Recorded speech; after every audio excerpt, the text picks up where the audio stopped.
Tá muito claro que nós estamos falando de uma indústria absurdamente tradicional, com um bom grau de conservadorismo ao longo da história. A história mostra que nós somos talvez uma das economias mais antigas que se tem registro. Tem até a brincadeira, né, que fala qual é a profissão mais antiga, e nós estamos dentro das profissões mais antigas do mundo. Isso já marca um pouco da história. Quando a gente pega a própria Marisol, com 60 anos de história, também ela tem, obviamente, uma longevidade marcada por ter vivido várias fases da economia, do negócio, do comportamento humano de uma maneira geral. E isso é bom e é ruim. É bom porque a gente vai acumulando vivências e experiências. É ruim porque você vai acumulando experiências e vivências. A pergunta é o que você faz com isso, né? Porque isso vai, de alguma forma, te deixando preso. Sempre foi assim, funcionou. Vamos mudar, mas é porque um pedaço da sociedade mudou, mas o outro pedaço ainda não mudou. Então, como eu faço? Eu me abraço com quem? Com aquele que representa a mudança, mas será que essa mudança ela é efetiva? Ela é muito nichada? Ela não é nichada? Porque depois nós estamos falando de uma indústria onde a economia de escala também importa. A competitividade tem muito a ver com a economia de escala. Então a gente adotou um caminho que nós não somos um ateliê de moda, de personificação. Então como é que eu combino todas essas variáveis? Como é que eu equilibro? E como é que eu tenho competitividade, volumetria, diferenciação? Então acho que esse é o grande desafio. Fala galera, Alexandre Ferrari aqui, estamos começando mais um Moldcast, o seu podcast de tecnologia e inovação na moda. Hoje a gente tem um convidado maravilhoso, muito especial, muito inovador. A gente vai falar com Juliano Donini, CEO atualmente da Marisol, uma empresa que tem mais de 60 anos de história. Tem marcas como Tigro Tigre, Lilica Replica, entre vários outros. Tem cases incríveis do ponto de vista de competição, que a gente vai entrar nesse tema. Indústria dos intangíveis, né? Que daí foge da marca como roupa, como acessório, como sapato, como calçado e entra num outro contexto que muitas marcas nem sonham, né? Vai ser muito legal a gente trocar sobre isso. E pensando já na primeira pergunta, Juliano, só antes de apresentar, Juliano começou como analista, né? Hoje é CEO, são mais de 20 anos dentro da Marisol, né? 25 já. 25 já. Fica velho. Assim vai. E muita experiência, né, pra gente trocar hoje. A gente tava falando que é uma das pessoas que a gente há muito tempo queria conversar. Sim, exatamente. E tem muito pano pra manga. Acho que no episódio a gente talvez vai ter que fazer uma segunda versão, né, pelo que a gente já tava trocando aqui. E pensando já em começar, né, sobre os tópicos, quando a gente olha pra indústria tradicional, mais comum, não só em Santa Catarina, mas eu acho que dá pra falar isso pro Brasil inteiro, né? É uma indústria que, né, é da geração passada. É uma indústria mais tradicional, uma indústria mais conservadora, que ainda mais voltada muito para a produção e quase nada, vamos dizer assim, para o intangível, né? Ou para a ideia de, tem que pensar em vender também, não pensar só em produzir, né? Uma ou outra já tem, né, boas iniciativas nessa área. Quando a gente olha para o outro lado, e aí fala da indústria inovadora, né, do mercado que é mais próximo da realidade, que mais cresce, mais se conecta com o dia a dia de hoje, a gente falou, as pessoas lá fora mudaram, né, você também vai ter que se adaptar. Qual que é a diferença? Né? O que é uma indústria realmente inovadora na tua perspectiva? O que hoje vocês já estão, né, se mobilizando e tentando conduzir dentro da Marisol? Eu acho que daí a gente vai ter muito pano para manga para explorar. Antes, assim, seja bem-vindo. Obrigado. Obrigado, cara. A gente está muito feliz da tua presença aqui e, assim, eu já, antes da gente começar, eu falei, cara, vamos... a tua presença, ela, para nós também é uma esperança de trazer, de fato, conteúdo para a indústria, que eu vejo, assim, existe muita gente querendo inovar, mas ainda não conhece o caminho. Então, hoje é a chance de a gente ouvir bons caminhos para a inovação na indústria também. Obrigado pela tua presença. Imagina, obrigado a vocês, obrigado pelo convite. Bom, acho que tá muito claro que nós estamos falando de uma indústria absurdamente tradicional, com um bom grau de conservadorismo ao longo da história. Bom, a história mostra que nós somos talvez uma das economias mais antigas que se tem registro. Tem até a brincadeira, né, que fala, né, qual é a profissão mais antiga, e nós estamos dentro das profissões mais antigas do mundo. Isso já marca um pouco da história. Quando a gente pega a própria Marisol, com 60 anos de história, também ela tem, obviamente, uma longevidade marcada por ter vivido várias fases da economia, do negócio, do comportamento humano de uma maneira geral. E isso é bom e é ruim. É bom porque a gente vai acumulando vivências e experiências. É ruim porque você vai acumulando experiências e vivências. Perfeito. A pergunta é o que você faz com isso, né? Porque isso vai, de alguma forma, te deixando preso. Ah, sempre foi assim, funcionou. Vamos mudar, mas é porque um pedaço da sociedade mudou, mas o outro pedaço ainda não mudou. Então, como eu faço? Eu me abraço com quem? Com aquele que representa a mudança. Mas será que essa mudança ela é efetiva? Ela é muito nichada? Ela não é nichada? Porque depois nós estamos falando de uma indústria onde a economia de escala também importa. Perfeito. A competitividade tem muito a ver com a economia de escala. Então a gente adotou um caminho que nós não somos um ateliê de moda, de personificação. Então como é que eu combino todas essas variáveis? Isso como é que equilibro? E como é que eu tenho competitividade, volumetria, diferenciação? Então acho que esse é o grande desafio. A gente tem adotado alguns critérios ou tem feito algumas escolhas. E uma delas talvez é a mais comum que eu acho que as pessoas trazem no conceito e na frase, mas não é óbvio depois da materialização. Que, não, quem manda é o consumidor, é o comportamento da sociedade, é o espírito de época e assim por diante. Nós estamos vivendo um mundo onde a troca de gerações está cada vez mais acelerada. É um desafio para todos os segmentos. Para quem como nós escolheu o caminho de fazer isso no mercado infantil, perfeito, tem uma variável maior, porque é ali nessa fase que as gerações chegam. Exatamente, não, e atualmente, assim, na história da humanidade, é a primeira vez que tem 5 gerações. 5 gerações convivendo simultaneamente.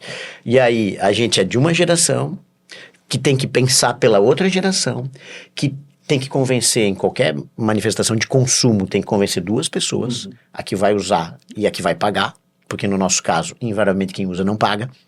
E quem paga não usa. Então nós temos que convencer dois entes aqui, de gerações distintas, que muitas vezes também estão conflitando.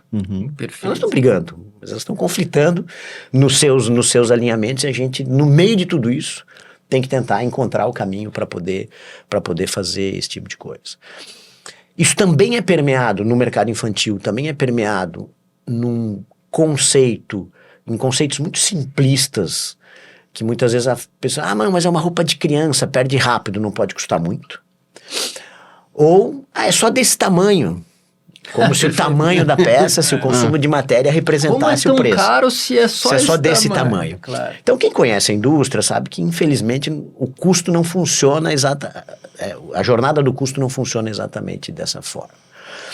Mas participar de todos esses ciclos, um dos grandes desafios é o desafio efetivamente cultural. Geracional, mais cultural. É da característica da indústria. E para uma indústria tão antiga como a têxtil, isso é talvez mais explícito, conceitos clássicos patrimonialistas. Então as pessoas invariavelmente são patrimonialistas. Minha máquina, meu prédio. E isso vai conflitando um pouco com as novas economias, que têm surgido só por causa de uma nova sociedade. E modelos de negócios muito mais, encaixados com essa nova economia. Porque né? nasceram dentro desse espírito de época. E às vezes a gente, de economia tradicional, de economia tangível, olha e fala, mas como é que agora tem um negócio de rede social e um negócio que não entrega nada, Perfeito, não tem matéria, tangível, físico. Não entrega nada, fatura o que fatura. O seu idealizador fica flertando lá entre o top 10 de patrimônio global. Você fala assim, e eu aqui, que emprego não sei quantas pessoas. É porque você não consegue se desprender de uma mudança de comportamento muito clássico. Então, é desafiador equilibrar tudo isso justamente porque você começa a misturar. Nós não nascemos nesta época. Perfeito. Nós nascemos numa outra época em todos os sentidos. As pessoas, o negócio, o modelo de negócio e o modelo econômico. Uma outra coisa que eu acredito que ele aumenta o desafio do nosso setor no mercado brasileiro é porque não existe uma liderança. Existem marcas famosas, admiradas, pessoas destacadas, pessoas relevantes, mas nós não temos uma empresa efetivamente líder do mercado. No mundo industrial, a marca de indústria que mais representa não dá 1% do mercado brasileiro. Você tem que juntar quase 8 varejistas brasileiros para dar 10% do mercado brasileiro. Qual é o desafio da falta de uma liderança? O processo de inovação. Ele fica prejudicado nesse processo, porque ninguém consegue fazer o mercado reagir na velocidade que muitas vezes precisa. Porque quando você inova, você tem um determinado estômago de tempo, de falar, em quanto tempo eu vou ficar aqui investindo até ver se vai dar certo? Até lá tá tudo bem se não brilhar nada, né? Mas depois, só que quando você não tem esse processo de liderança, o próprio consumidor, ele também ele não fica seguro de embarcar nessa jornada. Perfeito. O nosso setor, em outros países, tem grandes líderes de mercado, mas não é a realidade do mercado brasileiro, pro bem e pro mal. Obviamente, se tivesse um líder, eu gostaria de eu ser o líder, mas mesmo assim, era bom ter uma liderança. Para quê? Porque essa liderança, muitas vezes, ela dá a direção. Ela dá a direção. E ela ajuda a dar o conforto. Vamos pegar aqui só da indústria para o varejo. Nem vamos, por um segundo, segurar o consumidor um pouco apartado dessa jornada. O próprio varejista, assim como o industrial faz muita coisa muito aleatória, muito pela criatividade, pelo talento, etc. Muitos dos varejistas brasileiros, pensando num país com a dimensão que nós temos, com os modelos de canais de distribuição que nós temos, que quando temos grandes organizações são cativas, nós não temos grandes varejistas de varejo como lojas de departamento, por exemplo, clássicas em alguns outros países no mundo de grande consumo. Não é a realidade do nosso modelo de varejo aqui no Brasil. A característica do Brasil, e talvez a força do Brasil, é justamente essa interiorização, esse varejista médio, a pluralidade, que gera um monte de oportunidades. Mas esse lojista, invariavelmente, também compra de forma um pouco mais aleatória. Ele gosta de ver o que está acontecendo, ele vê o que o vizinho dele comprou, mas o vizinho dele comprou um negócio e ele falou, mas não consegui entender. E aí fica todo mundo confuso, e quando você não se sente seguro, o que você faz? Você não arrisca, ou você arrisca muito pouco. E aí fica naquela história que eu estava comentando agora há pouco, você não sabe se você larga esse cipó para pegar esse, porque enquanto você não soltou esse aqui, você não tem coragem de se atirar definitivamente para um outro negócio. Então, acho que esse é um contexto geral, e aí acho que isso aqui talvez ajude a entender a minha perspectiva, é que não é óbvio a resposta, que é o contexto geral de por que não é tão rápido as coisas aqui de inovar no Brasil. Nós estamos justamente agora em período de NRF, né? Acabou de terminar aqui a NRF do ano. Estamos lá de novo, fazendo as mesmas coisas, vendo as mesmas... Mas a gente descontextualiza que aquilo que a gente vê lá aplicado lá fora não é a realidade estrutural, cultural e econômica do nosso país. E aí a gente fica ainda mais confuso. Eu acho que a gente fica mais confuso ainda quando acontece esse tipo de ciclo, porque a gente fica mais ansioso. E essa ansiedade, muitas vezes, ela não nos catapulta, ela nos freia. Na verdade, ela atrapalha, né? Ela nos atrapalha, porque daí eu já não sei mais, e eu começo a querer jogar ovos em muitas cestas aqui, isso fica muito confuso. Bom, baseado nesse contexto, o que a gente tem procurado fazer, como é que eu lido com tudo isso e tento encontrar um determinado caminho? Aí vem um pouco de alguns modelos que a gente está trazendo, como, por exemplo, a história da indústria, que a gente transformou a nossa indústria num condomínio, onde entra a competição, cooperação com a competição, aonde nós constituímos o primeiro condomínio de sistemistas têxteis brasileiros. Nós não inventamos a roda. O conceito de condomínio todo mundo sabe qual é. Tem uma economicidade aqui do compartilhamento. Isso aqui a gente faz quando mora em prédio, quando a gente faz quando mora num condomínio de casa. A gente sabe qual é o benefício de estar fazendo isso aqui de forma coletiva. Praticamente a maioria das pessoas que moram em cidades grandes ou maiores concentrações urbanas já vivem essa realidade, sabem esse conceito. Então o condomínio fica claro. Sistêmico vem do conceito de clusterização, que nós não temos histórico no Brasil, mas que é nosso setor em alguns países. A Itália se recuperou no nosso setor com esse conceito, Portugal se recuperou no nosso setor com esse conceito de clusterização econômica. Clusterização significa cooperação entre as empresas, combinação de negócios. Exatamente, ou seja, elas próximas, né, operando de uma malha logística que se combina com serviços e, né, produções que também se ajudam, e uma vende para a outra ali perto, uma se ajuda para produzir um bem que vai sair dali. E esse conceito que você está descrevendo, onde é que a gente encontra na economia brasileira? Na indústria automobilística. Perfeito. E por que é uma indústria automobilística? Você conhece uma fábrica de carro? Não, você conhece montadora de carro. Isso, exatamente. Essa diferença entre ser uma fábrica e ser uma montadora, ela, no meu entendimento, que conforma exatamente a diferença entre como nós estamos acostumados a fazer do como poderia ser feito. Perfeito. Quando você pega uma montadora de carro, eu não sou especialista, vou chutar aqui, depois se tiver algum especialista, me Nos corrija ajuda. ou entenda que isso aqui é apenas um exemplo.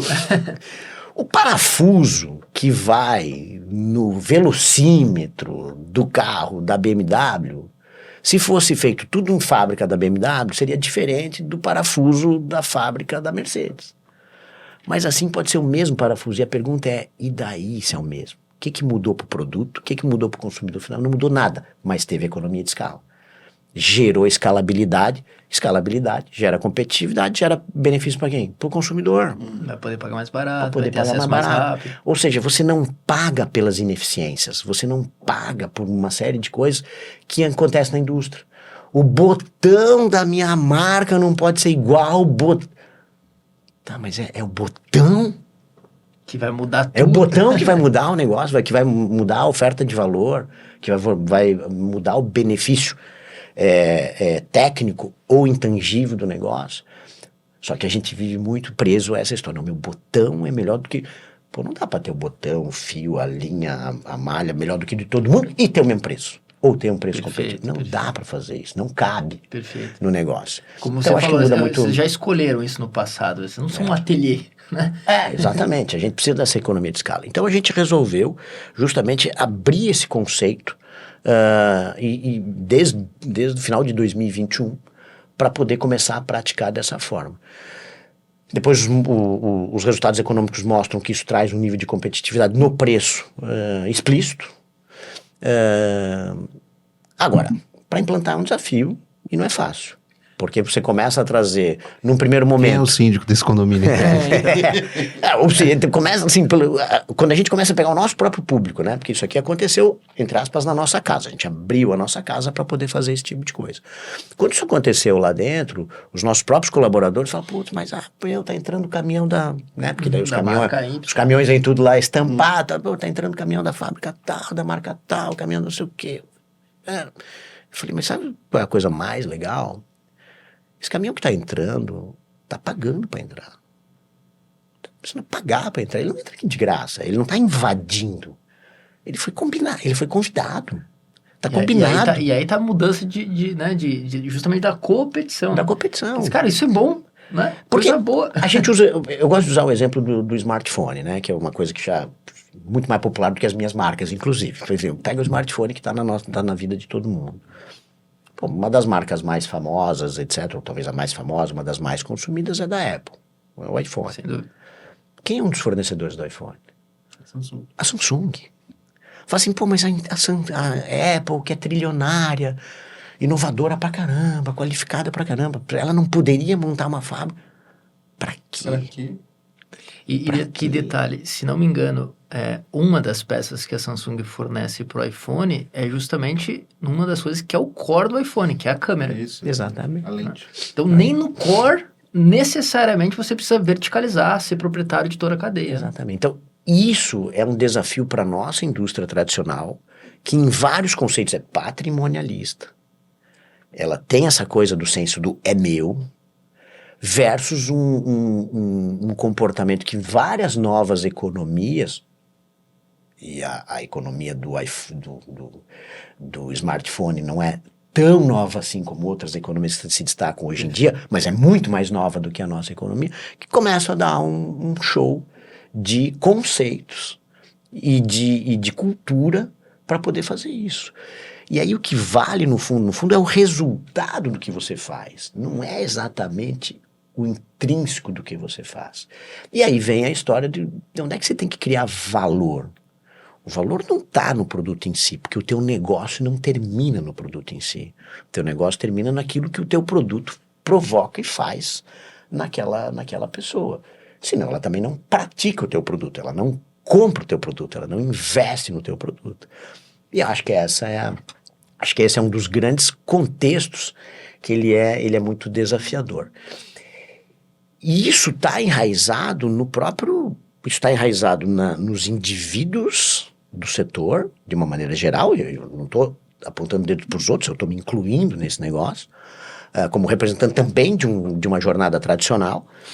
E isso, obviamente, quando a gente se reúne enquanto indivíduo, a gente forma uma coletividade que pensa mais ou menos parecido. Por isso, inclusive, que em algum momento lá eu me predispus atualmente sou vice-presidente da Associação Brasileira das Indústrias Têxteis, inclusive para ir para dentro da ABIT, para poder fazer, inclusive, algumas reflexões em voz alta dentro da ABIT.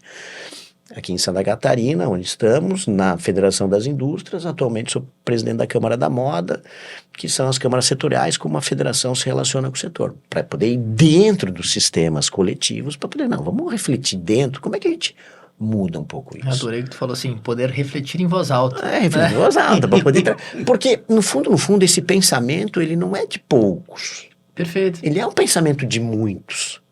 O problema é como é que materializa isso aqui. Perfeito.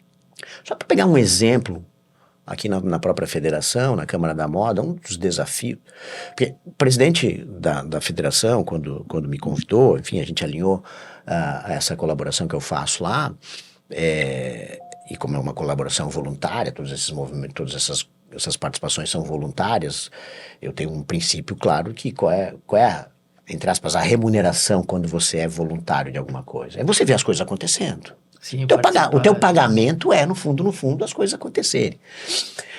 E a conversa com o presidente da federação foi muito no sentido, mas e as coisas que a gente discutia aqui, quanto que não vão ter apoio para as coisas acontecerem? Ele falou, não, vai ter apoio desde que vocês consigam ser consistentes e que vocês consigam ser objetivos. A federação não consegue olhar para todos os setores e apoiar tudo de todos os setores em todas as frentes. Eles precisam ser objetivos. Então me dá as 3 prioridades. Eu falei, beleza. Reúne a Câmara. A Câmara na época era formada por 72 membros, hoje está em 100 e poucos membros e tal. Eu falei, pessoal, vamos chegar nas 3 prioridades. Em 72, 100, ou mais, enfim, 100, mais de 100 membros agora, 3. 3. Obviamente que a gente não conseguia chegar em 3. Nós levamos um ano para chegar em 3. E aí eu comecei a entender, inclusive, um pouco da dor, nesse caso específico, nesse exemplo, do presidente da federação. Que é um pouco da fala dele. Ele falou, mas se o setor não se entende, como é que vocês querem que a federação entenda o setor? Vocês dialogam, não conseguem se entender. E foi um desafio. Nós levamos um ano para chegar em 3. Era um monte, depois não sei o quê, ficou 10, não, mas vamos levar 10. Não vamos levar 10. Ele pediu 3. Não, vamos levar 3. Porque se a gente leva 3, a gente tem a condição moral de cobrar essas 3. Se a gente leva 10 quando o cara pediu 3, daqui a pouco ele faz a 10ª prioridade. A gente vai dizer, aí ele vai falar, já fez a 10ª, a 9ª e a 8ª. Ele fala assim, não, eu fiz. Não, mas não eram essas que a gente queria. Então, me dá as 3 primeiras. Vamos fazer as 3 primeiras, depois a gente pega aquela que um dia foi a 4ª prioridade. A hora que a primeira, a segunda e a terceira morreram, ela passa a ser a primeira e a gente fecha o ciclo. E uma dessas prioridades que a gente acabou fechando é a imagem do setor. O Sandro trabalha no setor já há muito tempo. Nós temos uma série de pontos positivos. Esse setor é muito legal. Só que, ao mesmo tempo, quando você chegava na Associação Brasileira, qualquer coisa que acontecia, como é que normalmente a associação, há anos, não estou falando dessa gestão, há anos é assim, tem minimizado, mas há anos assim, acontecia qualquer coisa, o setor vai quebrar. Qualquer coisa que acontecia, né, Sandra? O setor vai quebrar, o setor vai quebrar. Quem é que quer trabalhar num setor fadado a quebrar? Ela fala, não estamos conseguindo atrair novos talentos. Óbvio, nós estamos dizendo para o mercado que o setor vai quebrar. Perfeito. Quando a gente fala do nosso setor, quando fala de trabalho análogo a escravo, né, para pegar um ponto. Sou de uma geração, na época que ainda assistia Fantástico, era cíclico. Todo ano, chegava uma parte do ano, trabalho análogo a escravo, boia fria, com aquela fuligem preta, cortador de cana no interior de São Paulo. Hoje o agro é tech, o agro é pop, o agro é tudo. É uma mudança de imagem. É uma mudança de imagem, é uma mudança de processo, Embrapa tecnologia, etc. Não à toa a mudança de imagem ocorreu. Né? Aconteceu, tem fundamento e tem comunicação e tem imagem. Tem verdade, mas tem diálogo. Quando se fala trabalho análogo a escravo, se não tivesse acontecido há um ano e pouco atrás ali, um feito no Rio Grande do Sul com algumas vinícolas. Perfeito. Na última década, talvez, nas últimas 2 décadas, trabalho análogo a escravo no setor. Boliviano, debaixo da terra, criança, bababá. Quando fala de poluição, Nós estamos sempre ali, nós estamos sempre aparecendo. Quando fala de pirataria, só somos nós. Então, assim, quando você fala de sonegação, entre aspas, não é um privilégio do nosso setor, mas a gente não perde a oportunidade de aparecer na fotografia. Então, assim... A gente é sempre o mais feio, né? Aí a gente pega uma nova geração, muito mais conectada, com news ou fake news, mas enfim, muito mais conectada com informações, olha para tudo isso e fala, para quê? Se eu tenho poder de escolha, por que eu vou neste setor? Então o setor tem hoje um desafio de trabalhar a sua própria imagem para poder começar a mostrar as coisas bacanas do setor. Eu tenho, até para a gente aprofundar nesse tema que eu acho muito relevante, tem uma história que eu adoro, que era do Airbnb, quando o Airbnb entrou no mercado, que, né, como foi o Uber no Brasil, do tipo... e na Suécia foi diferente, a rede hoteleira começou no mundo inteiro cair de pau, porra, benefício do Airbnb, eu pago imposto, Canadá, deu aquele puto escândalo. E a Suécia fez ao contrário. A Suécia, a rede hoteleira, em vez de brigar com o governo em relação a esse entrante, não, a gente quer ter as mesmas condições, ou seja, a gente vai se juntar para como que a gente faz para dar esse serviço para o consumidor final, né? Então acho que falta um pouco da indústria, né? Como que a gente veio Shein, veio todos esses problemas, né? E a gente sempre, como você fala, o patinho feio, pô, a indústria não tem essa imagem como o agro tem. E a gente aqui na tecnologia, e aí eu quero juntar um pouquinho com a tua história do condomínio, quando você estava contando a história do condomínio, eu fiquei, cara... Seria animal se o molde estivesse dentro desse condomínio. Como é que a gente faz para levar a tecnologia dentro desse condomínio para acelerar a inovação? Né? A gente está perto. E aí eu estou juntando o condomínio com essa história, porque por que o setor não se junta para ficar forte? O setor não se... Eu fiquei viajando agora, porque, parênteses, né? Estávamos falando sobre a questão da acurácia das coleções, do desafio que é, até pelo lead time, por todo o tempo, né? O time to market e tal. Imagina... Né, com os dados estruturados de uma empresa, a gente já sabe que, né, consegue avançar nesse ponto. Imagina usando dados compartilhados, né, de um grupo de cluster de empresas. Nossa, seria muito interessante. Que isso me remete, a tua reflexão ali, tua pergunta, me remete a um ponto que é, entre aspas, a expressão é ruim, mas entre aspas, quem é o inimigo? A gente está acostumado a chamar o vizinho do mesmo setor de concorrente. Isso é o que a gente está acostumado. Isso já é um conceito que já não ajuda na colaboração, por si só, por natureza. E quando você trouxe o exemplo do Airbnb, eu lembrei de um... Porque saiu não me lembro a data, saiu uma vez uma publicação, falava, o jovem norte-americano, nova-iorquino, desculpa, não quer mais ter carro. Ok. Essa informação repercutiu um pouco no Brasil. A geração não quer mais carro. Não, calma. O jovem nova-iorquino não quer mais ter carro. Quando você começa a decupar isso, fala assim, mas por que o cara não quer mais ter carro? Quem já teve oportunidade, enfim, de estar em Nova York, enfim, deve ter mais ou menos noção que, primeiro, ter carro em Nova York é quase que impossível. Mesmo que você more numa região muito privilegiada de Nova York, a esmagadora maioria não tem estacionamento. Você tem que deixar naqueles estacionamentos públicos, etc., públicos ou privados, mas assim, coletivos. Se houver vaga, né? Se houver vaga. Quando você olha aqueles estacionamentos, mesmo em Nova York, cidade, são estacionamentos horrorosos. Você olha seu carro, assim, você pega, né, teu carro é um patrimônio que você investiu, você comprou tal. Você olha aquele teu patrimônio a céu aberto, naqueles elevadores, se apertando entre uma coisa, eu falei, cara, então assim, ter carro é horrível em Nova York. Só que tem o outro lado da moeda. Não ter carro funciona. Porque se ter carro é difícil, mas não ter carro é tão ou mais difícil, eu vou passar a ter carro. Agora, ter carro é difícil e não ter carro super funciona. Porque o metrô super funciona. Porque tem Uber, tem Cabify, tem N modais de transporte. É muito mais cômodo, barato, inteligente não ter carro. Então, o comportamento humano não é... Às vezes a gente quer fazer muito linear. Só que ele é mais complexo. É quase falar pro jovem lá nos Estados Unidos, o jovem brasileiro não quer andar de trem. Óbvio. Por que não? Por razões óbvias que a gente consegue fazer essa analogia. Acho que é bem colocado. Então... Voltando para a história a gente não sabe, afinal de contas, quem é o nosso, entre aspas, inimigo.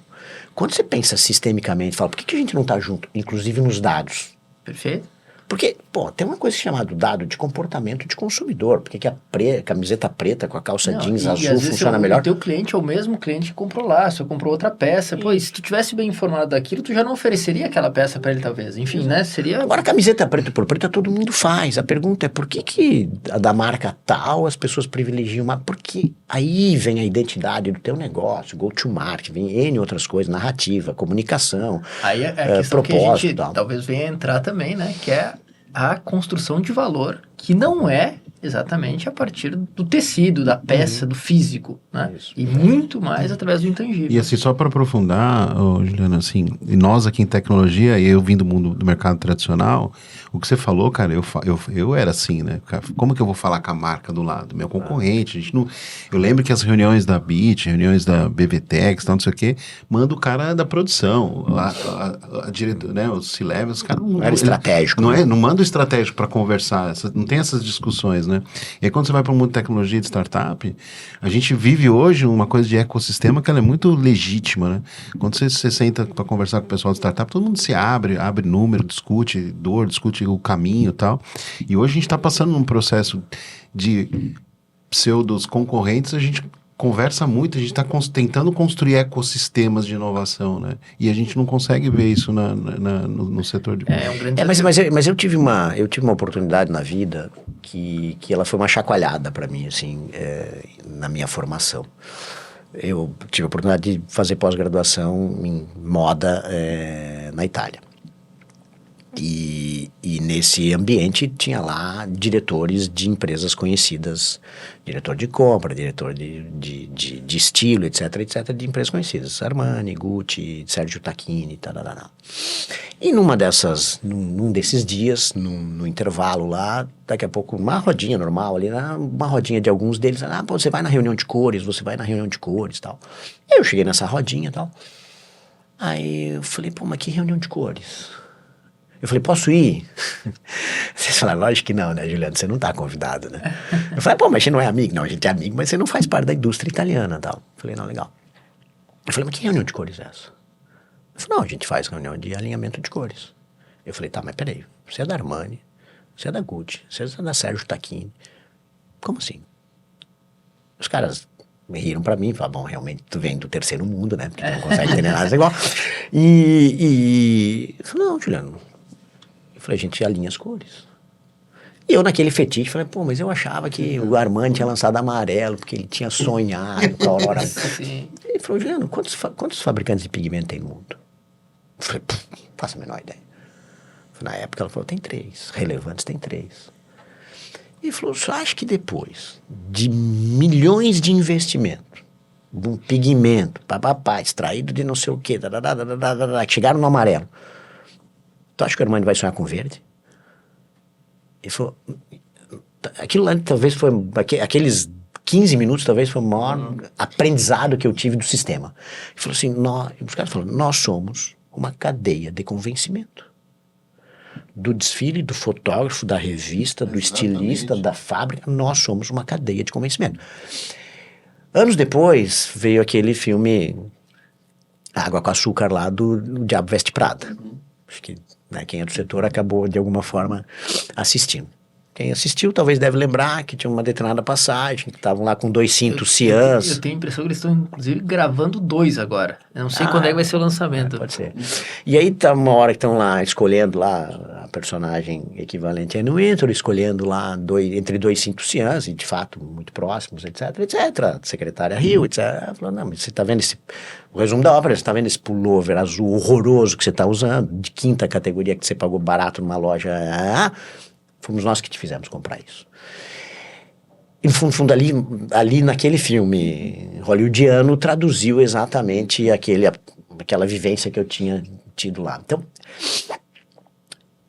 acho que se a gente consegue absorver esse senso comum, a gente deveria conseguir quebrar essa barreira. Aonde eu devia olhar para o cara que também está no mercado oferecendo um produto parecido com o meu, ele não deveria ser meu concorrente. Perfeito. Eu deveria ter capacidade de me alinhar com ele e falar, cara, vamos juntos ser mais inteligentes, porque depois vem a plataforma estrangeira que entra aqui, depois vem a marca desestruturada que também participa do mercado, etc. Pô, então vamos juntar os os bem-intencionados, vamos juntar os estruturados, vamos juntar os que estão ali. Vamos jogar junto, né? Vamos jogar um pouco mais. Nós não precisamos casar. Perfeito.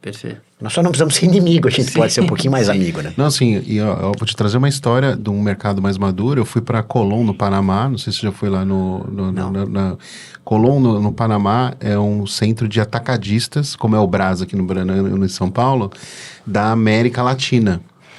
E aí eu fui quando o dólar estourou em 2009, eu fui. E aí eu tava pela Pernambucana, a gente foi meio que passear, porque já não dava mais para comprar. Mas eu entendi, tipo assim, os distribuidores lá, tipo, tinham OPs nas lojas de atacado, o cara tava explicando, não, isso aqui a gente produziu 18 mil peças de um modelo.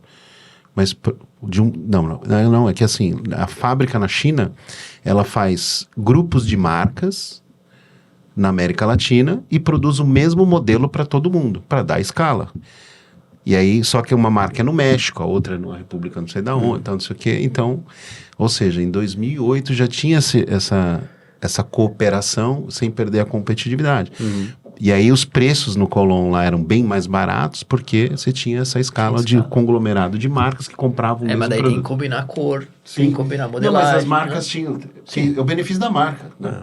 Eu tenho lá, sei lá, devo ter 20 lojas, não sei aonde, 30 lojas. Eu vou entrar num grupo de marcas que vão comprar com uma escala para ter um custo melhor.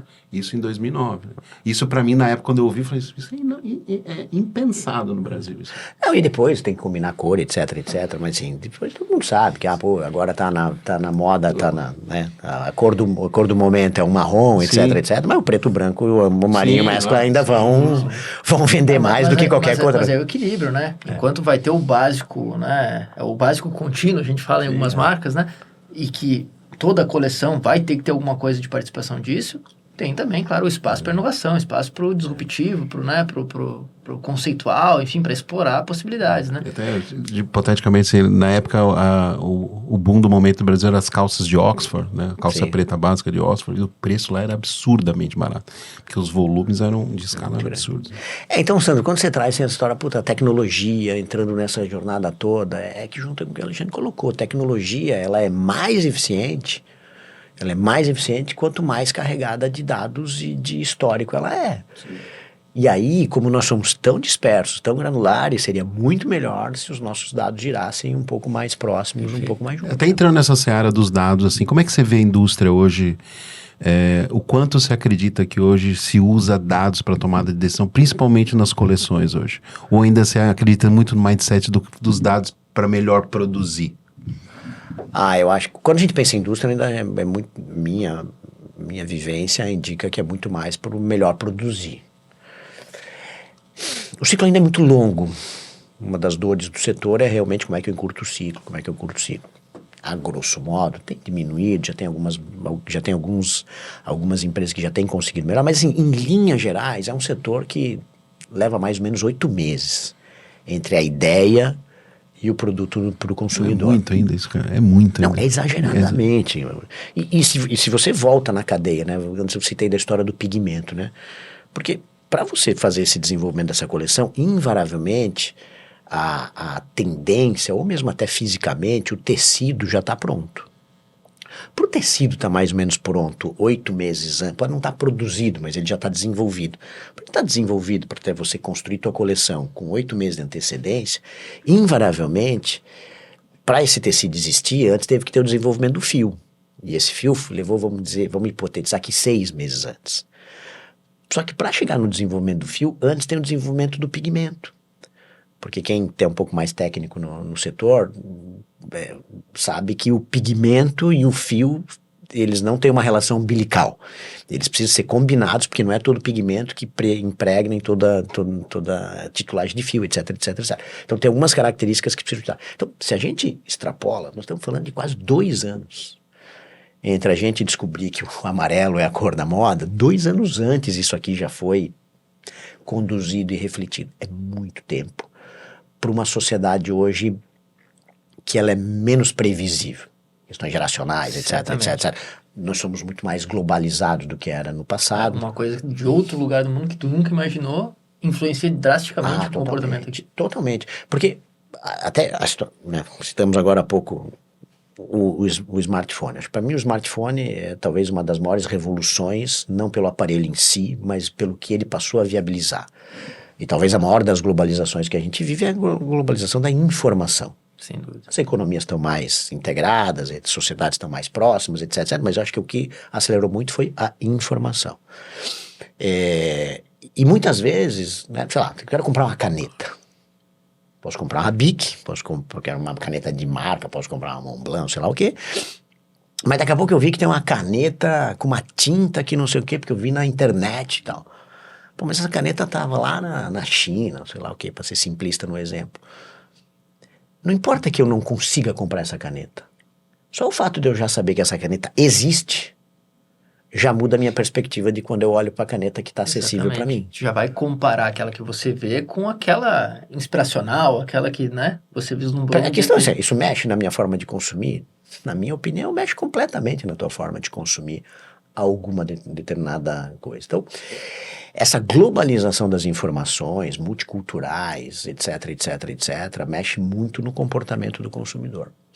Então, o desafio do dado, hoje trazido para cá, é como é que eu tenho uma massa de dados em escala, porque dados isolados representam muito pouco, né? Nós precisamos de dados acumulados para poder ver tendência, para a tendência virar uma informação. Tem que ter um mínimo de maturidade estatística, né? Para você poder trabalhar. Então, acho que a fase que a gente está vivendo agora, né, Sandra, como é que nós vamos criar essa maturidade estatística para poder fazer com que isso tudo aqui reflita? Ah, então não faz nada? Não é que não faz nada. Faz. Porque se a gente não começar, nós nunca vamos chegar no ponto de excelência. E, óbvio, a gente tem sido beneficiado por uma mudança também de comportamento e validez da tecnologia, mas acima de tudo comportamento, que é a história, na minha opinião, que é a história da omnicanalidade. A omnicanalidade tem acelerado, na minha opinião, essa história toda de como é que eu acumulo dados mais qualificados. Porque antes, com os dados tudo muito isolados, eu não conseguia saber... Eu não conseguia perseguir o CPF, né? Eu não conseguia perseguir o CPF comprando no e-commerce, o CPF comprando na loja física. Agora eu já consigo perseguir o CPF. A integração desses modais, né? Esses canais antes eram completamente isolados, né? Exatamente. Agora, peraí. A pessoa que foi na loja é a mesma pessoa que visitou o site, a pessoa que fez esse carrinho, não, sabe? Agora, né, as marcas que estão mais maduras conseguem conectar isso e, obviamente, tu tem uma percepção muito mais completa daquele consumidor. E aí, quando a gente traz para os tempos atuais, onde o papel de influencers, eles participam mais da nossa vida de uma maneira geral, aí a gente começa talvez a chegar na combinação ideal de variáveis que podem levar isso aqui a um ponto acelerado. Vocês estavam me mostrando uma das soluções que vocês já desenvolveram, que é fazer pesquisa com os grupos... primordiais das marcas. Vamos trazer, né? Trazer os consumidores, trazer os parceiros B2B também para conversar antes da coleção sair, né? Exato. No processo de desenvolver e escolher, né? Especialmente, por exemplo, apostas, né? Enfim. Porque daí você já vai lá pro final do ciclo, que é onde o teu produto hipoteticamente vai ter valor de verdade e começa a ouvir dali de forma pura, não decupada, não editada, você começa a ouvir. Porque quando você começa a pegar teus dados históricos, tem um risco de ter uma desqualificação desse dado, porque esse produto foi daqui a pouco editado de forma aleatória. Por que foi aleatório? Porque o Alexandre, quando tem a loja dele, escolheu esse grupo de produto, de uma oferta de 500 referências, ele comprou 50. Você comprou 50, eu como varejista comprei 50, só que assim, o critério que eu usei para as minhas escolhas é diferente do critério das tuas, e aí os sistemas sofrem para poder entender a diferença entre os critérios que a gente usou, porque nós, como seres humanos clássicos, não necessariamente somos lineares, né, no nosso próprio comportamento. E tem uma questão que, assim, que eu sempre me incomodei, e eu sofri, principalmente na minha jornada na Riachuelo, eu sofri muito com isso, que é assim, o Brasil é um país continental, e você desenvolver uma coleção com subjetividade, com pouco dado, e achar que você vai atender uma mulher de Manaus e uma mulher do Sul com a mesma competência, é muito difícil. Existem as diferenças culturais, cores, né? o Sul cores mais pastéis, Nordeste cores mais alegres. Então, essas diferenças, tanto que lá a gente conseguiu arrumar uma solução, que eu até te contei ali, que é através da estamparia digital, a gente chegou a estampar vestidos para o Sul com uma cartela de cores e vestidos para o Nordeste com outra cartela. E aí o que me traz hoje como desafio, quando a gente fala de dados, é essas marcas que têm a ambição de serem nacional, uma marca nacional, e achar que ela tem, com pouco dado, com muito subjetivo, só com o talento das pessoas, de ter competência no Brasil inteiro. Eu acho que esse é o grande desafio hoje. Eu acho que tem acontecido uma coisa também no mercado, que é um pouco... tem ficado mais explícito o valor de marcas nichadas, né? Porque quando a gente estava ainda na fase... Porque assim, a gente vai lá pro passado, né? Tinha aquela máxima lá desde Henry Ford, né? Você pode escolher o carro da cor que você quiser, desde que seja preto. Por quê? Porque eu só faço preto. Então, assim, essa aqui é quase uma piada pronta da história da indústria. Mas assim, só tinha preto, então compra preto. Depois, já vários anos atrás, a gente fala, o poder do consumidor, o poder do consumidor. Na minha opinião, nós ficamos anos e anos e anos com a fala de que o poder era do consumidor, mas não é. Na minha opinião, não era. Era o poder do varejo. Era a edição que eu fazia para o meu varejo. Eu não tinha só o carro preto, mas eu tinha o carro preto, o branco e o cinza.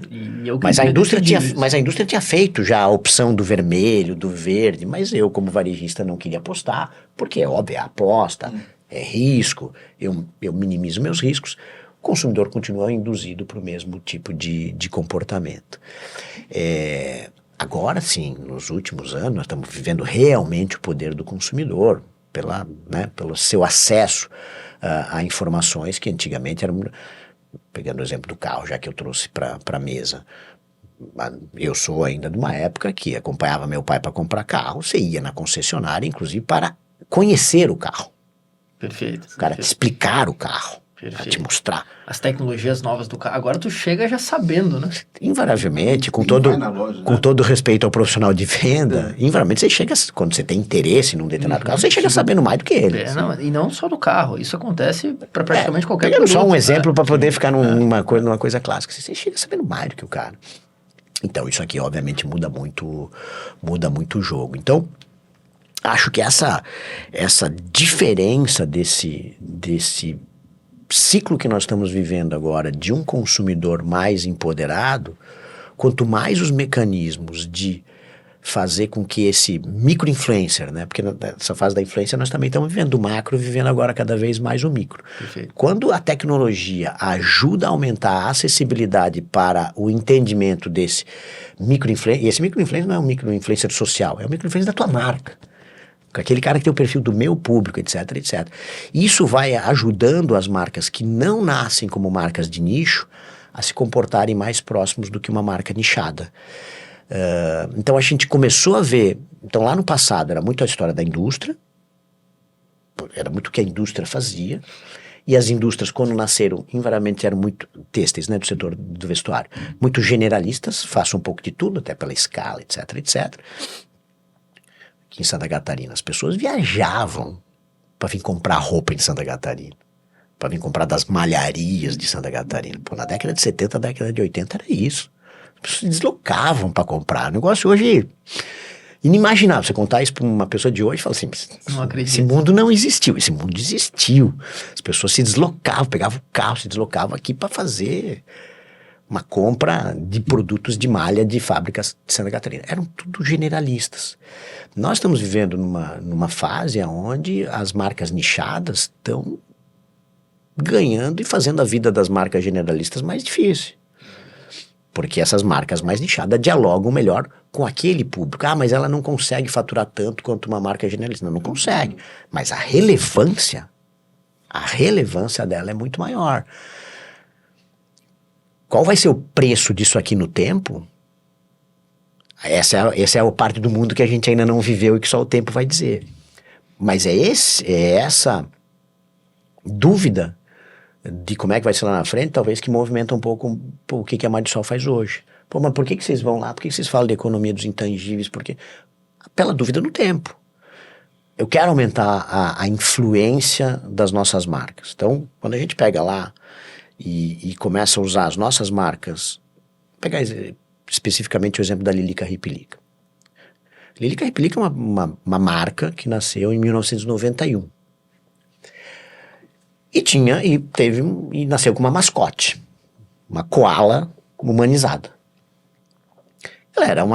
A manifestação dessa mascote era estampas inanimadas de produtos de vestuário. A Lilica foi ganhando vida na cabeça das pessoas. Foram as pessoas que começaram, foram as crianças que começaram a imaginar a Lilica viva. E foram elas que nos motivaram, nos provocaram, nos incitaram a falar, opa, talvez tenha uma oportunidade aqui. E a gente começou a dar vida para ela. Vida para fazer coisas simples. Para fazer clube de relacionamento, para fazer oi amiguinha. Era na época de carta, isso aqui começou fazendo carta, clube de relacionamento.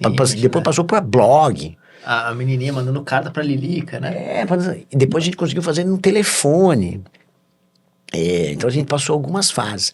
E isso tudo foi acumulando alguns aprendizados pra gente que do desafio e do potencial que essas coisas elas podem traduzir. E fazendo um parênteses, né? Mais cedo você falou, né? Do quanto, de fato, né? Entre as principais pessoas que acumulam riqueza estão as empresas de tecnologia e tal, que elas são muito mais intangíveis do que tangíveis. Exato. Então é muito mais a produção, né? A construção de valor intangível, algo que não é centrado no material, no físico, no patrimonialista, né? Que foi o termo que tu trouxe.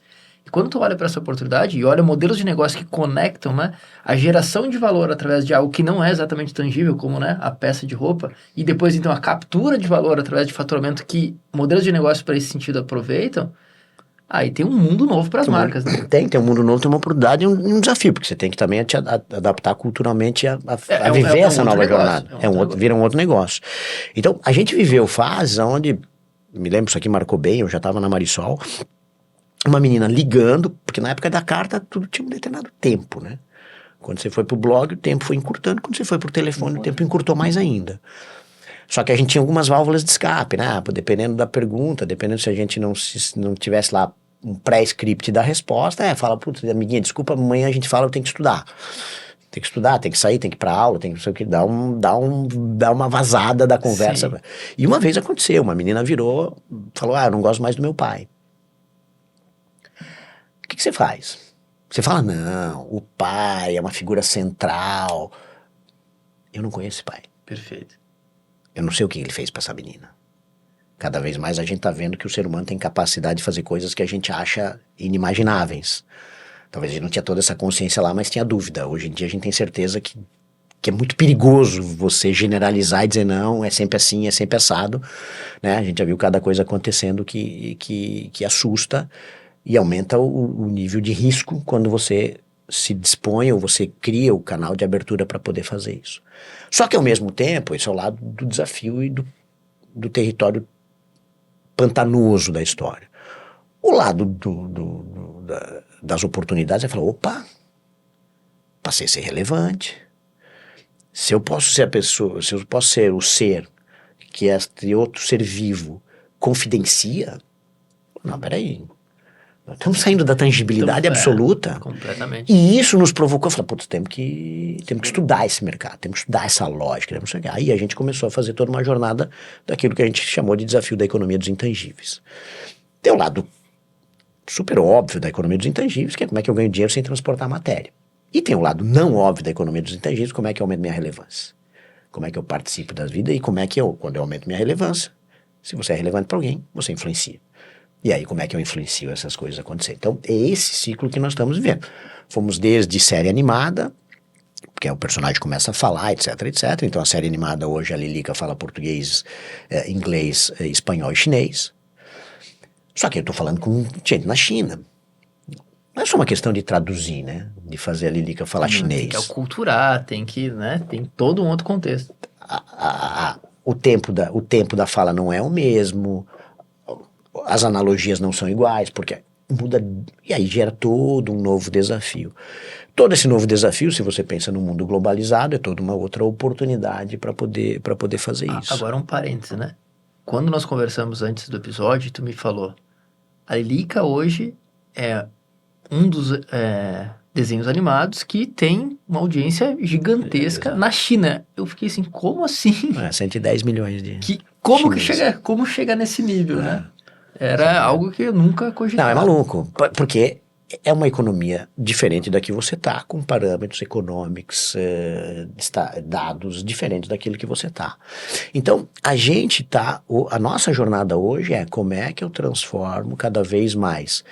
E eu tenho oportunidade aí sim, porque é mercado infantil, etc, etc, de não só fazer com que a marca seja relevante, mas hoje fazer com que um personagem seja absolutamente relevante nessa história. E essa jornada que a gente está cada vez mais gerando autonomia para ela, para fazer o quê? Isso faz com que hoje, nós nos últimos dados, nós temos 17% do market share de higiene bucal infantil. Fala, tá, mas isso é uma marca de roupa. Mas a gente está no higiene bucal infantil. Mas por que vocês estão em higiene bucal infantil? Porque um dos momentos, né, quem já teve a oportunidade de ter filhos, até mais ou menos 5 anos, a higienização bucal é uma responsabilidade dos pais.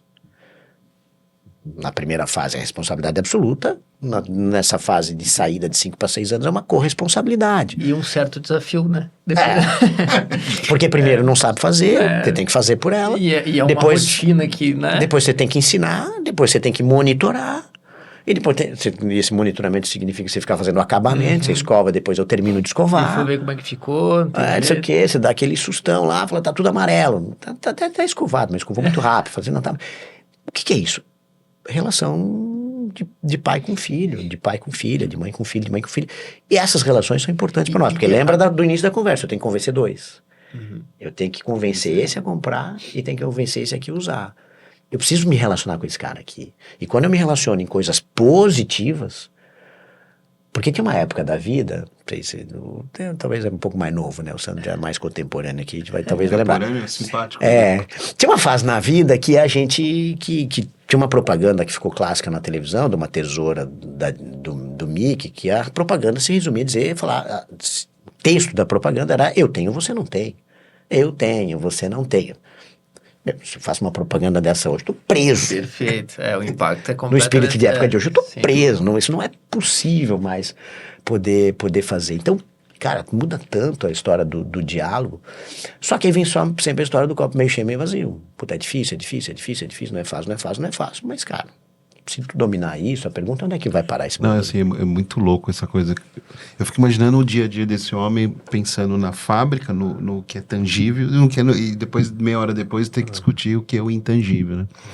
E até para aprofundar um pouquinho isso no mercado de intangíveis, assim, o que você vê de tendência, assim, qual o caminho, qual é o futuro desse mercado de intangíveis na sua visão? Nós lá estamos apostando tudo em cima da influência, tudo da relevância, e para ser relevante, o nosso entendimento tem que estar presente. A presença, exatamente. Tem que estar disponível. Porque não é quando eu quero falar contigo. É quando você quer falar comigo, qual é a minha acessibilidade, qual é a minha abertura, qual é a minha pertinência dessa relação. Então, porque é muito mais sobre você do que sobre mim. Eu quero ser importante para você.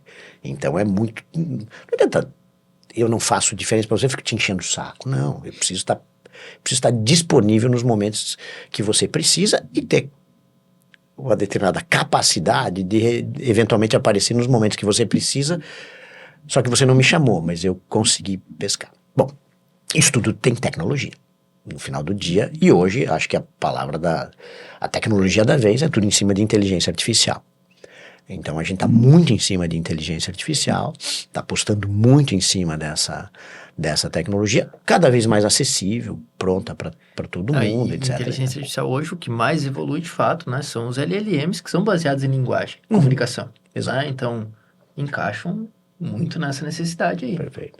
Então a gente está apostando isso muito. Então, desde inteligência artificial na personagem Lilica, dialogando, até inteligência artificial. Na Marisol agora a gente lançou, no final do ano passado, lançamos uma assistente virtual para lojistas, para tudo. Tem lá, ele não anula os canais de comunicação que já tinham, mas ele nasceu um novo canal de comunicação por WhatsApp, para fazer a vida do lojista o mais simples possível. Ele conhece o telefone da Clara, que é a nossa assistente virtual, que tem a ambição de deixar tudo muito claro. Ótimo nome. Pro lojista, etc, etc. E ele fala com ela sobre tudo. Sobre tudo. Eu quero a segunda via do boleto, que, né, não tô achando. Coisas mais técnicas do dia a dia da relação conosco. Ou até coisas, tô com dificuldade de contratar. Quanto tá ganhando uma vendedora de loja de roupa em Telêmaco Borba? Nossa, muito legal. Ela vai responder, ela te responde. Em Telêmaco Borba, a média, é tanto, etc, etc. Pô, mas eu não tô conseguindo reter. O que eu faço? Perfeito. Ela fala sobre tudo, porque é inteligência artificial, é conhecimento, é o melhor do conhecimento do mundo disponibilizado. Tem N inteligências artificiais hoje já disponíveis, acessíveis para as pessoas usarem, e tá tudo certo. Só que a gente trouxe uma versão nossa, que ela sabe tudo que as inteligências artificiais abertas hoje ao público, ela também sabe, porque ela está baseada e lastrada nas mesmas fontes, com a diferença que ela conhece sobre a Marisol. Porque ela é carregada com informações da Marisol, que a LGPD não permite que as plataformas abertas compartilhem. Mas, Juliano, quero uma camiseta preta. Juliano, não, Clara, né? Clara, tô precisando de uma camiseta preta, tamanho 6, não lembro. Tem na coleção? Ela, não, tem na marca Marisol esse modelo, tem na marca Lilica esse modelo, e ela manda por WhatsApp, tá aqui o código, falou, gostou? Clica aqui, já cai no B2B e compra. E é surpreendente, nós temos um case, nós estávamos comentando sobre isso, né, de também, né, uma inteligência artificial que a gente, né, fez o Finitane, né, trouxe um complemento de dados que não é acessível, né, nos principais modelos de linguagem, justamente para ter acesso aos bancos de dados, ter as informações específicas e tal. E a gente fez ele para atender, no caso são atacadistas, né, que muitas vezes conversam para buscar pedido, nota, enfim, esse tipo de atendimento. Fazer, né, o passo a passo e até talvez gerar um pedido. Só que o que a gente se deparou é que as pessoas que atendiam, né, as vendedoras que muitas vezes atendiam e que às vezes, claro, fazem comunicações, né, tá chegando coleção nova, sei o que e tal, elas começaram a usar também, e a gente não tinha previsto isso, para pedir dica. Como é que eu apresento isso? Faz um texto para apresentar para o Joãozinho assim, essa coleção nova. Aí, claro, né, a inteligência artificial naturalmente contribui e constrói, né, com toda a energia que ela tem super disponível, né? Ela não está cansada, ela está fazendo ali com toda a vontade, né? Vontade, entre aspas. Né? Mas, enfim, e aí eles pegam esse texto e usam, né? Ou seja, começou a ser uma ferramenta também de suporte às próprias vendedoras para fazer melhor trabalho, como você trouxe. Né? O lojista, como é que eu retenho? Como é que eu contrato? Né? Então, é muito interessante. E tem uma piada nesse case que a gente também preparou essa IA para levar um pouco da cultura regional. Então, ela tinha o dialeto da região lá do Nordeste. O legal é isso, elas absorvem... Só que tiveram que cortar porque a galera começou a se divertir e ficava só... piada. Brincando. Interagindo de uma forma que falou, mano, vou parar com isso não. Mas aí, Sandro, legal o teu exemplo, porque as pessoas que no fundo querem isso. Virou piada, teve que dar uma corrigida para não desvirtuar, etc, mas aí você vai conseguindo, você vai pegando um pouco da essência humana. Sim. E isso é uma coisa que a gente reflete muito sobre esses vários conceitos de essência humana. Uma das premissas que a gente considera na Marisol é um conceito simplista que diz que as pessoas buscam sempre o que é mais fácil. Mas um cuidado com esse fácil não é no sentido de, as pessoas são preguiçosas, não é isso. O que gera menos esforço, né? Porque o nosso entendimento que isso é da natureza humana. Sim. Você está com fome, o que você faz? Come. Você está com frio, o que você faz? Você se cobre. Você não pensa, você sentiu, você reage. Porque você vai buscando o conforto. Conforto não é a passividade, não é necessariamente sempre a passividade, mas é a segurança. Porque a segurança é que faz a tua natureza ficar mais explícita e você consegue ser mais criativo, né, ter uma qualidade de vida maior, etc. Então, a gente tem isso como uma premissa já há muito tempo. Né? As pessoas querem o que é mais fácil. A gente olha, né, pensando em tendência, né, futura, principalmente em tecnologia, a gente usa inclusive uma expressão para nós lá, tem usado agora muito recentemente, e que até você usou, naturalmente faz. A gente fala que é de naturalizar as coisas. Acho que teve um ciclo muito que falava de humanizar. Acho que elas não se anulam, mas o naturalizar é fazer as coisas mais simples, fáceis e diretas. Um canal de comunicação, eu quero um canal de comunicação só, eu quero resolver tudo. Se eu estou me relacionando com a empresa, não me faz ligar para o financeiro, aí depois me faz ligar para vendas, aí depois me faz... Cara, é ruído. Aperte 3 para falar com, né? Aí nem se fala, né? Aí é um desespero, né? Dessa história toda. Então, Os atritos, reduzir os atritos. reduzir os atritos. Essa naturalização tem a ver com linguagem mais natural, tem a ver com mais fluidez, tem a ver com mais facilidade para fazer. Então, acho que a tendência, Sandro, quando a gente pensa da porta para fora, a nossa aposta tem sido justamente nessa naturalização do contato. Da porta para dentro, vai muito em linha com o que vocês também trabalham e buscam, que é essa história de eu preciso melhorar a qualidade dos dados que eu tenho internamente, a previsibilidade dessas informações, porque eu preciso ser mais assertivo na minha coleção.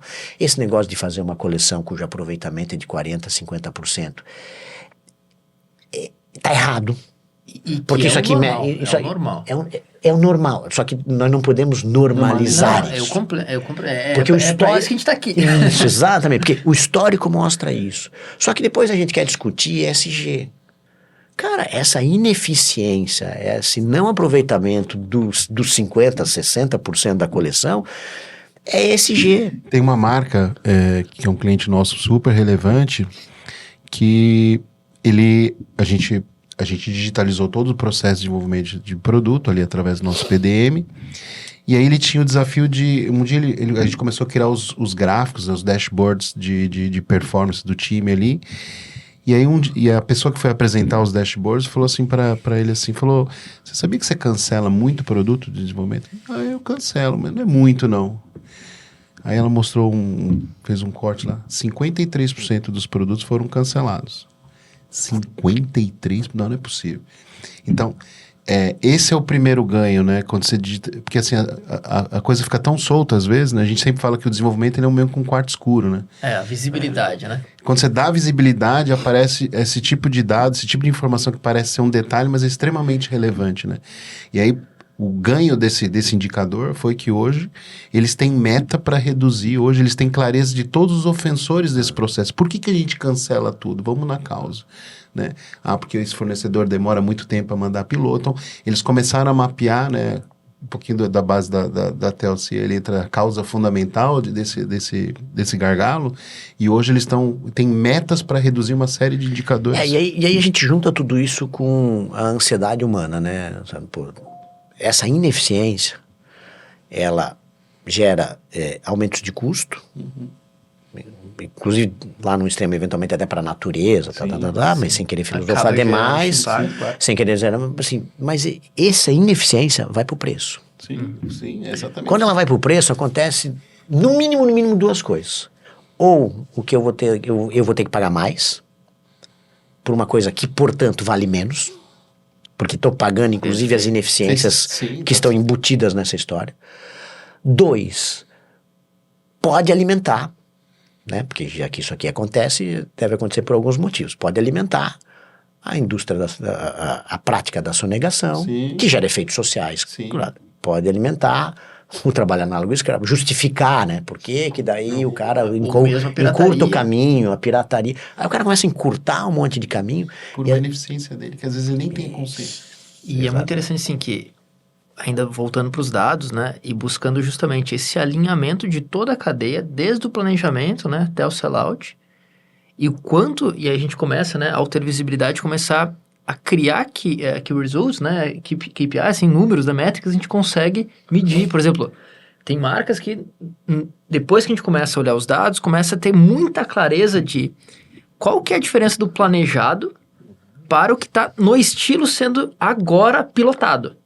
Né? E ali, né, antes não chegou nem no sell-in, né, nem foi para frente, nem começou a produzir. Já está completamente diferente. Então, assim, peraí, aqui a gente já tem muito trabalho para fazer.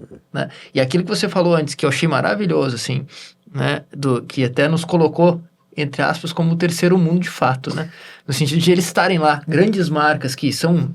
teoricamente... Que a gente admira, né? Que a gente admira. Não, e são concorrentes entre claros entre eles lá, combinando o jogo, né? Ou conversando minimamente. Convergindo, né? Convergindo os interesses.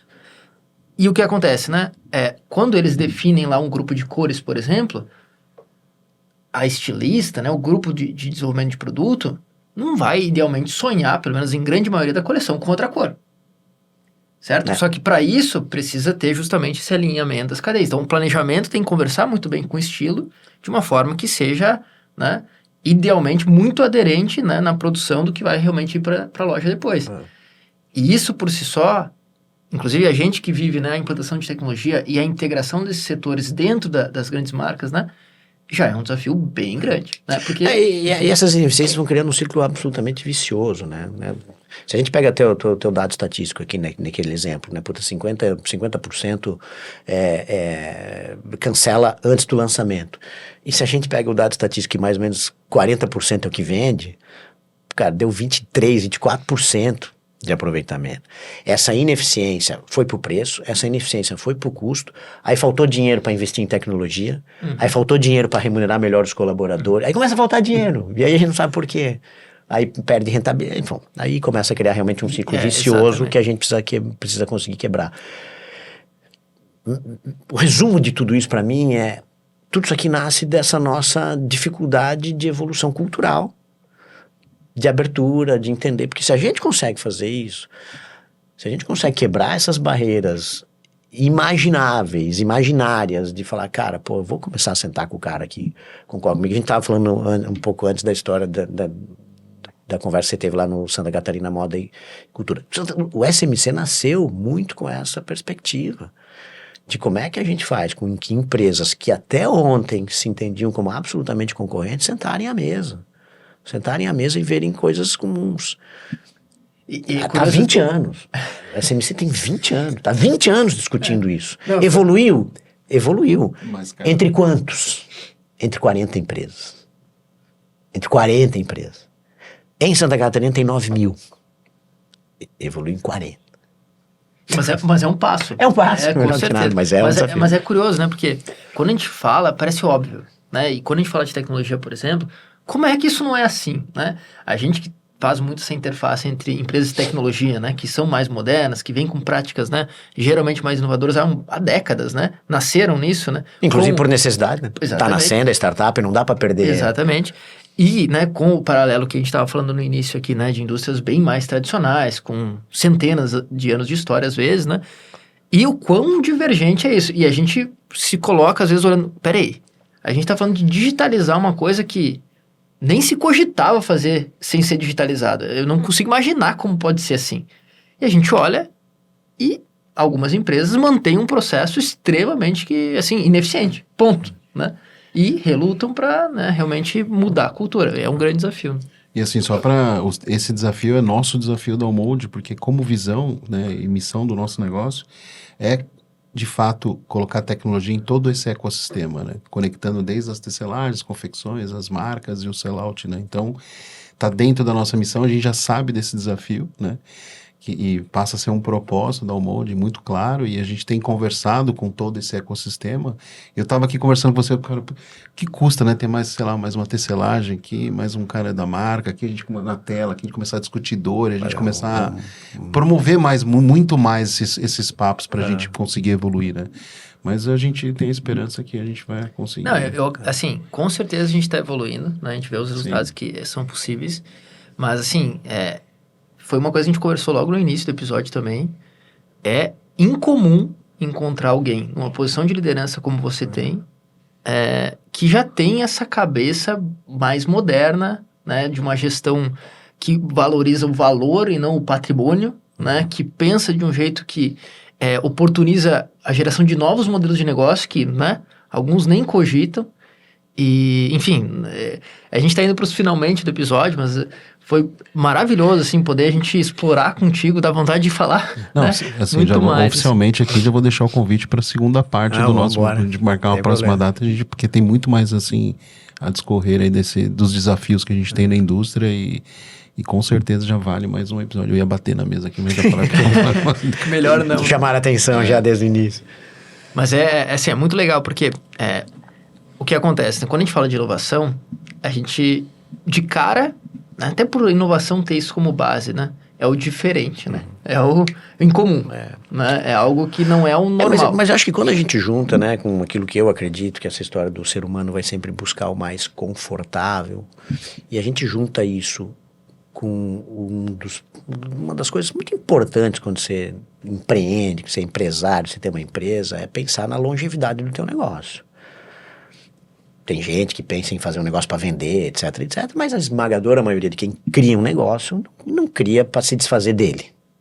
Se desfazer faz parte do ciclo das coisas, mas dificilmente você nasce um negócio já pensando em vender.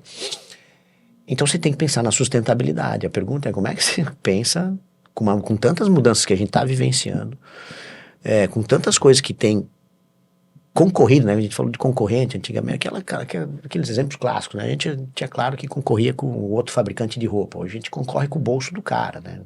Se o bolso do cara ele quer viajar, fala, pô, cara, na hora que ele escolheu viajar, ele escolheu o dinheiro dele, que é finito. Hoje é um negócio de aposta lá, como é que é? Os tigrinhos da vida, tudo, tal. Cara, isso aí, bom, o próprio varejo, né? Os principais líderes das maiores varejistas do Brasil no início no terceiro trimestre do ano passado foram a público, né? Falar inclusive de dados do quanto o tal do tigrinho estava... Né? O volume que ele já... Isso só mostra como tudo é integrado, como tudo é muito sistêmico e como a gente deveria realmente, nem que seja na dor, entender que a concorrência ela é diferente do que a gente está acostumado lá no modelo econômico tradicional. Passando a régua, né? A gente falou de competição, né? Que envolve competição, mas envolve também muito mais cooperação, né? Que é o Tudo Bem, uma marca que é nossa concorrente, está aqui no nosso pavilhão, a gente está trabalhando junto e está tudo certo, que é algo, né? Difícil de executar e vocês têm um case maravilhoso nisso. A gente falou de economia intangível, né? Onde a marca, ela evolui, vamos dizer assim, ela sai só do tecido, sai do calçado, sai do acessório e agora participa da vida, é presente, né? Se torna até confidente de clientes. Olha só que maluquice, né? E o quanto isso realmente agora abre um potencial de modelo de negócio muito diferente, né? O case de vocês da série animada do personagem da Lilica na China, né? Quantos milhões? 110 milhões de... Com 110 milhões de espectadores. Sabe, assim, traduz muito isso. E a gente falou, entre outras coisas, né, da evolução e do desafio da indústria tradicional, das várias gerações que, né, agora vivem juntamente, assim, né, e o quanto é difícil mudar o jogo nesse sentido, né, tu trouxe colocações muito importantes, assim, de vivências, né, em entidades que envolveram, né, discussões de várias pessoas e que chegar, né, você trouxe, encontrar 3 prioridades, foi um ano, né. E, de fato, não é fácil, né, fazer esse caminho. Mas acho que o bom é que a gente consegue ver que está evoluindo, né? Eu citei agora o próprio trabalho da federação. Eu tenho elogiado muito a Federação das Indústrias de Santa Catarina, do como ela tem olhado para o setor. E já vê reflexos. Tem várias iniciativas na própria federação que você já vê que mudou o engajamento da indústria junto da indústria do setor nas iniciativas da Federação Negócio. É reflexo de mudança geracional, é reflexo de mudança organizacional e sistêmica. Quando você muda o olhar sobre alguma coisa, só para materializar uma outra perspectiva daquela história do condomínio, nós estamos no mesmo endereço de antes, nos mesmos prédios de antes, só que agora com outras empresas que entraram lá, assumiram, compraram parte de processos produtivos. O produto está saindo, comparativo direto, camiseta branca com camiseta branca, 11% mais barato. Tem a receita de aluguel. Eu brinco assim que antes o tijolinho empilhado era um centro de custo, hoje o tijolinho empilhado é um centro de resultado. E isso é uma diferença clara. E nem está nessa minha conta aqui do 11% da camiseta. Perfeito. Tem o compartilhamento clássico do condomínio, o guarda que está lá na ponta pagava a conta sozinho, agora tem mais gente, o mesmo guarda, não aumentou o contingente. Essa racionalidade no mesmo endereço. Assim, então você só reorganizou as mesmas variáveis, mudou o resultado do negócio. Então eu acredito muito nesses movimentos. Por isso que as entidades são importantes, porque elas ajudam a traduzir um pensamento coletivo e a influência para um processo coletivo, a provocação que você, o exemplo que você mesmo trouxe, né, Sandro? Pô, que legal seria trazer mais gente aqui, porque é um processo de conscientização e amadurecimento das pessoas para poder fazer isso. Então, acho que podcasts como os que vocês promovem são super importantes para poder fazer isso. As organizações tipo SMC são super importantes para poder fazer isso. Federação das Indústrias é super importante. Então, quando os sistemas organizados e as iniciativas conseguem jogar energia para isso, as perspectivas aumentam muito e eu acho que já, né, se a gente pega a fotografia de dezembro de 2024 versus de dezembro de 2020, não tenha dúvida nenhuma que o mundo já mudou muito. Deixa eu fazer uma piadinha. Há 50 anos atrás, como é que era? Tu vê essa diferença? Nossa. Não, assim, só uma piada, né? A gente tava falando do consumidor, como ele tá rápido, tem a informação. Nos anos 90, eu trabalhava na M-Officer e, cara, o consumidor, ele tinha a Vogue e a Elle, que eram duas revistas que direcionavam as tendências no Brasil. Bíblia daí também, né? Que assim, tinha que seguir, né? Então, assim, eu como cara de produto, cara, vai sair a Vogue agora, eu preciso estar conectado com o que o meu consumidor vai ver. Olha que absurdo, né? Era uma revista tal que ditava o que a gente tinha que ter na loja nos anos 90 e olha hoje quanta informação. E aí que tá, né? É uma mudança que, você falou, o mundo lá fora tá mudando. E você tinha que esperar o próximo mês para vir a próxima edição. Exatamente. Para você se atualizar e hoje em dia você não pode esperar hoje de tarde, né? Juliana, assim, de novo, muito obrigado. Foi um prazer a gente poder fazer essa conversa. Foi obrigado a vocês. Transformador te ouvir, muito legal e, cara, vai ter o segundo. Vai ter. Tem uma provocação, a gente não combinou nada, que a gente geralmente faz nos episódios, que é aproveitando, né, toda a tua bagagem, assim, e tentando contribuir com as pessoas que estão consumindo conteúdos, profissionais de moda, enfim. Inclusive, hoje é interessante, assim, os nossos dados mostram que geralmente quem consome é 40 a mais, então a gente presume que também são pessoas mais experientes que, né, não só estão no nicho, quanto estão trabalhando na moda há um bom tempo, né, e a gente sempre provoca, assim, cara, o que a gente poderia indicar, e você indicar, no caso, né, de conteúdo, assim, de um livro, de algum uma tipo série, algum tipo de informação que possa ser relevante para, né, ir na direção do que a gente está falando aqui, de inovação, de tecnologia, de transformação, né? Cara, o jeito que eu faço, assim, eu não me prendo a nada que me prende muito tempo.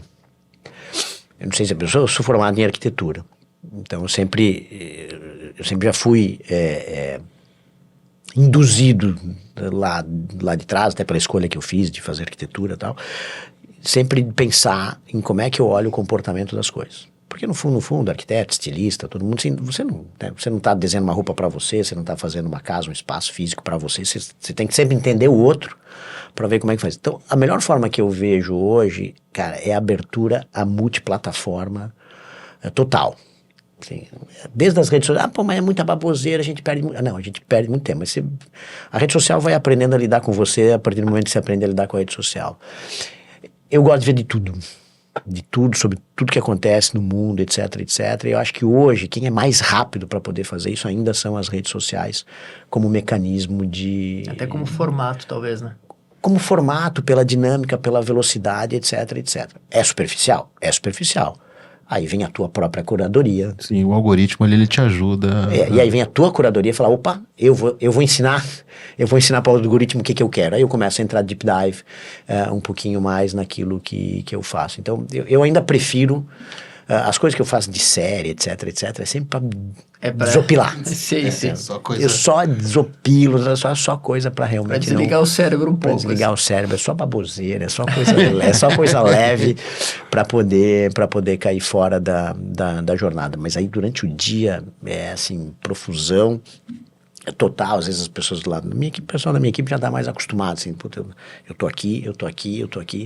Mas pode ter certeza, eu tô assim, hoje, né, tem sempre aquela máxima que o homem não consegue fazer duas coisas ao mesmo tempo, assim. Eu treinei um pouco para pelo menos fazer duas coisas ao mesmo tempo. Talvez uma mulher já treinou para fazer 4, 5. Pelo menos já treinei para fazer duas coisas ao mesmo tempo. Eu nenhuma consigo fazer. Eu acho que acho que hoje é conexão. Porque, cara, estar muito atento, assim, às coisas que estão acontecendo. Porque a sociedade está dinâmica, né? As pessoas estão dinâmicas e elas não estão mais óbvias. Então, e antigamente a gente rotulava, né? O Alexandre é um cara esportista, etc. Tá? Não, cara, ele é esportista de manhã, etc, etc, etc. Cara, de tarde ele é não sei o quê, no final do dia ele é não sei o quê, à noite ele é não sei o quê. Ele não é igual. E às vezes esse ano que vem o cara já é outro. E o cara já é outro. E depende tudo da qual é a versão que nós estamos falando. E a gente está ainda acostumado muito a clusterizar de forma muito, muito, muito fechada. Por isso que eu acho que a história da inteligência artificial também ela vai nos ajudar a entender de forma infinitamente mais dinâmica o Alexandre, o Sandro, o Juliano de uma maneira muito mais completa.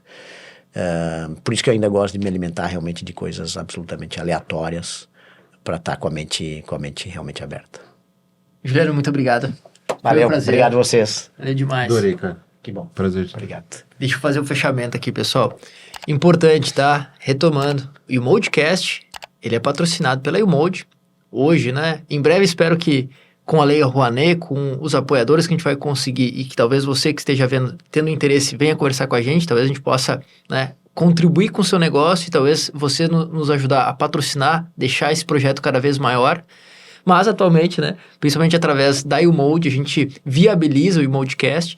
E a Umod é uma empresa que trabalha focada completamente em moda, em tecnologia, abraçando os desafios e alguns, né, dos desafios que a gente falou, inclusive com o Juliano, né, de dados, de tecnologias, de como fazer com mais eficiência, com mais acurácia, como melhorar os indicadores, especialmente dos negócios de moda, desde indústrias até marcas e lá até o consumidor final. A gente sempre fala, né, que a gente trabalha com tecnologia desde o planejamento ao sellout, e a gente trabalha com muitos dados, com muita inovação de ponta e lado a lado com o time, pensando no processo, pensando nas pessoas e evoluindo gradativamente até um futuro brilhante. Assim, a gente, né, conversou no episódio, que não é do dia para a noite, tem que envolver os entes, tem que trabalhar de uma forma alinhada com o negócio, né, construindo inovações e implementando elas que realmente mudem o jogo. E como você trouxe ali, né, com o caso do condomínio, olha o impacto que deu no custo, né, das peças, olha a transformação do ativo que antes era um passivo no sentido de custo e agora se torna algo que realmente contribui na margem, né, de uma forma geral. E é com esses desafios que a gente gosta de trabalhar. Então, a Umod está aqui para contribuir e é um prazer a gente juntos, né, avaliar e pensar como pode futuramente evoluir o negócio de vocês, especialmente trabalhando com tecnologia. Obrigado, pessoal. Até o próximo episódio.